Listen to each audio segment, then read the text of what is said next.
So how we do? It's Friday morning, it's just gone 6 AM, just finished work for the week, and the weather's picking up, which is good. So yeah, in today's video I'm going to do a long-term review of the Dacia Duster. So the review is going to be slightly different for obvious reasons. I'll just check I'm recording, yeah. Because obviously this Duster has got quite a lot of modifications on it, which I've done a video, so I'll link that up, going through a full run through of what the modifications are. But before we get into it, hit that subscribe button and give us a like as well.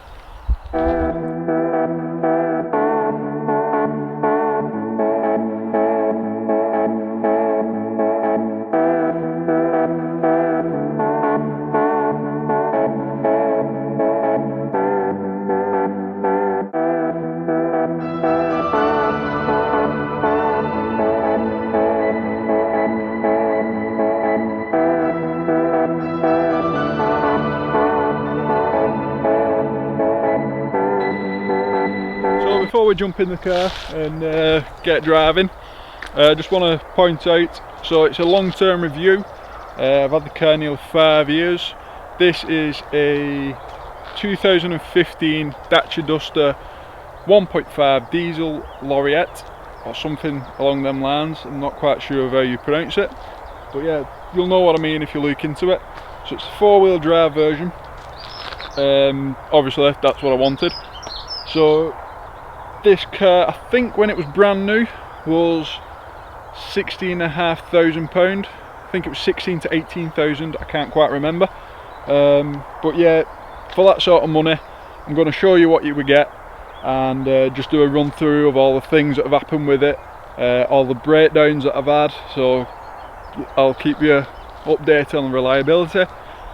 Absolutely no nonsense in this review. If there's something I don't like, I'll tell you. The Dacia's not giving me anything, no one's giving me anything, I'm just doing this.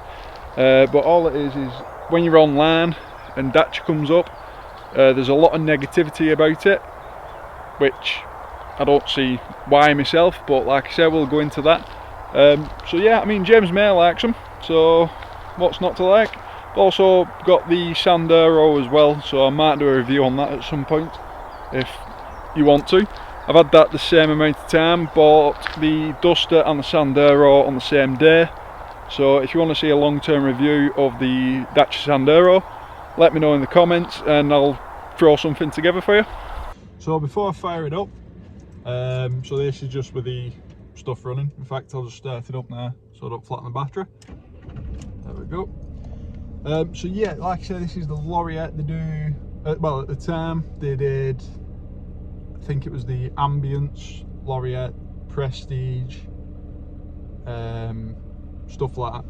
So yeah, there was a few specs that you could have got. The top of the range one, which this isn't, had a sat nav built in. I think that was, if this was 16, that was 18,000, or if this was 18, that was 20. They did a big price swap around 2016, 2017. So yeah, the prices I'm saying maybe a little bit off, but it's under 20 grand, which you can't argue. So this is the one below the top of the range, because the reason I went for that was because the rumour about the sat nav being too low down. So basically you had to take your eyes completely off the road to look at it.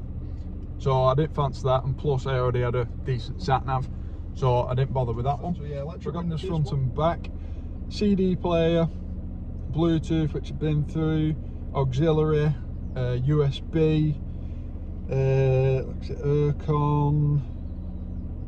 start stop. It's got start stop as well, which is a little bit annoying for me because I've got a split charge system, but I couldn't just go and buy a cheap split charge system for about 40 or 50 pound. I had to get a DC to DC charger, which cost me around 400 pound, but that's only if you want to run 2 batteries, which normal people don't want to run 2 batteries.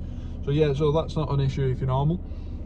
So yeah, we've got the traction control button down there. It's got an eco mode down there as well, and then because this is the 4-wheel drive version as well, We've got the option of 2-wheel drive, auto, or locking it in 4-wheel drive, up to 30 miles an hour, I believe. The interior, which it is what it is. I quite actually like it.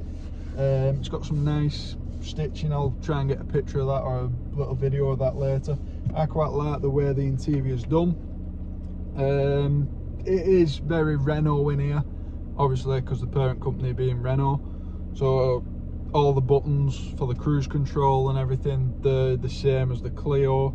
The head unit, I think, is the same as the Clio, if I remember rightly. So yeah, it's very much Clio in here, which isn't a bad thing, I don't think. So yeah, so that's the interior, that's the specs. It's got everything I can't think of anything else that you would need. I mean, so yeah, you're probably going to hear some background noise, and that is just because of the mud terrain tyres. If you stick with standard tyres, it doesn't rumble anywhere near, it doesn't rumble at all, to be honest. This is ridiculous, this, but I quite like the noise. That's just the way I am. Like I say, if you're normal, you probably won't like the noise, but I like the noise. So yeah, that's just the tyres. Any squeaks and bangs, I've got a homemade draw system in the back. Like I said, put a link up there to a video where you can see all that sort of good stuff. Also as well, this review is not going to be like any other Duster, I'm not going to lie. Its suspension's different, the wheels are different, the tyres are different. It's got a lot more weight in this one. I've got a fridge freezer in the back, which is just, I'm trying to work out where it is.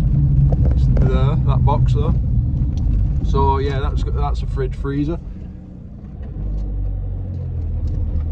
It's got dual burning stove in there in the back as well. It's got a 120 watt solar panel. Still going with a 35 kilo tent on the roof and the spare wheels on the roof. We've got the leisure battery in the boot. Also got the awning. So it's got quite a lot of weight to it. Additional weight. And I mean, it still pulls. That's that high rev in first gear.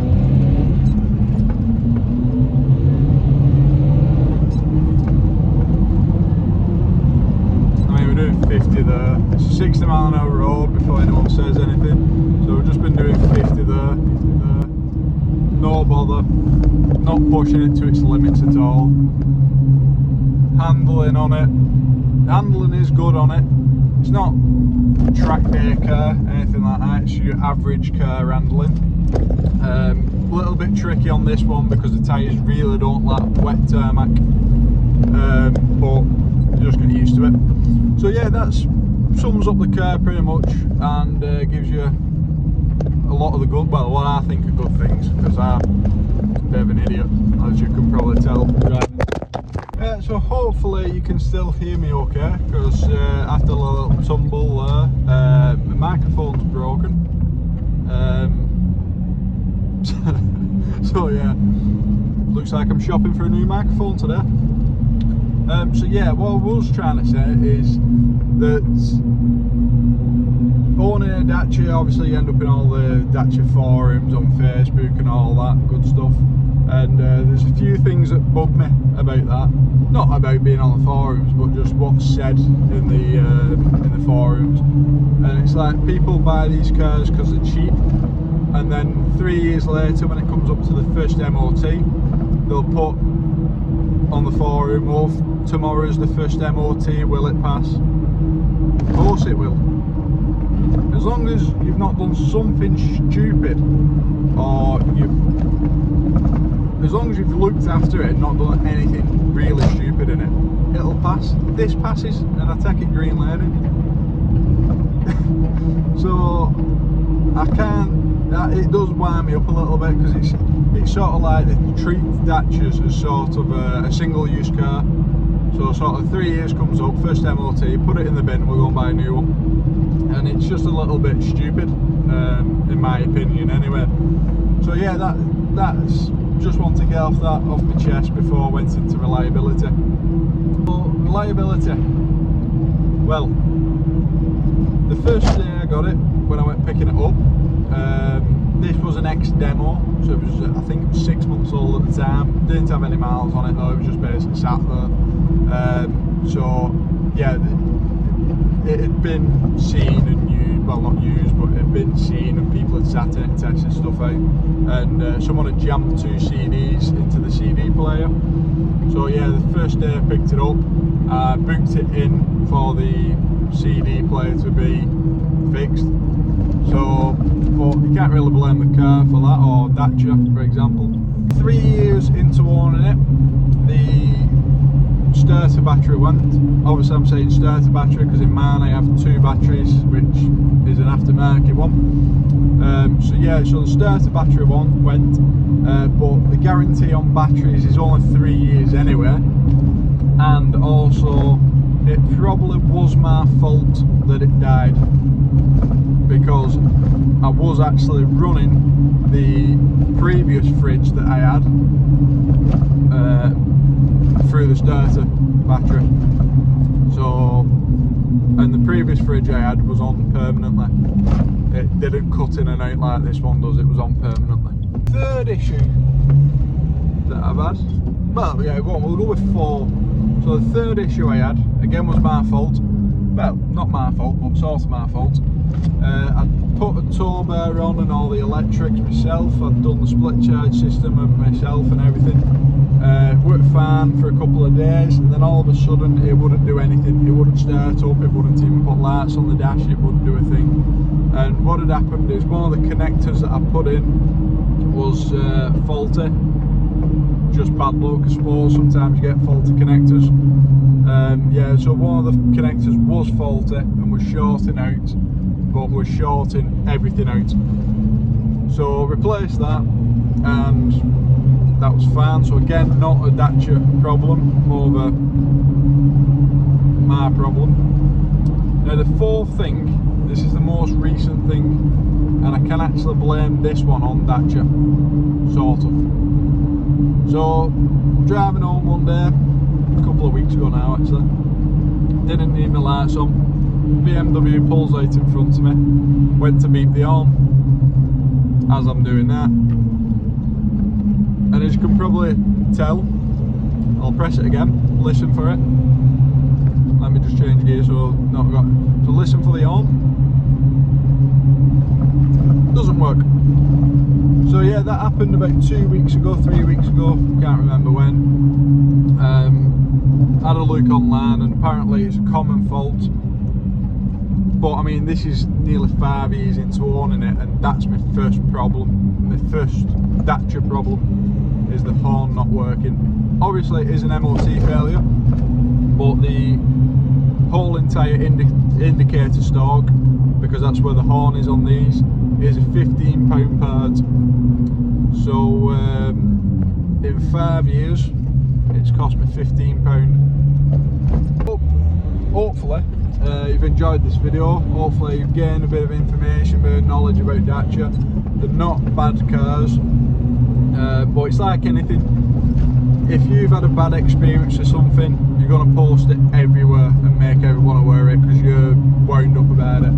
But if you have a good experience, you're not really going to post it, you're just going to go like, yeah, that was good, and leave it at that. Not many people post about positive things, it's all about the negativity, and it's a bit of a shame really, because like I say, these cars, as the advert says, you do the maths, £15 in 5 years for a faulty indicator stalk that I probably could get done by warranty. Don't think it's ended yet, my warranty on it. Something stuck in the throat there, it's not COVID. So yeah, I could probably get it done by warranty, but I'm not going to bother. I'm just going to get the £15 part sent to me. That'll probably take me about 20 minutes fixed. So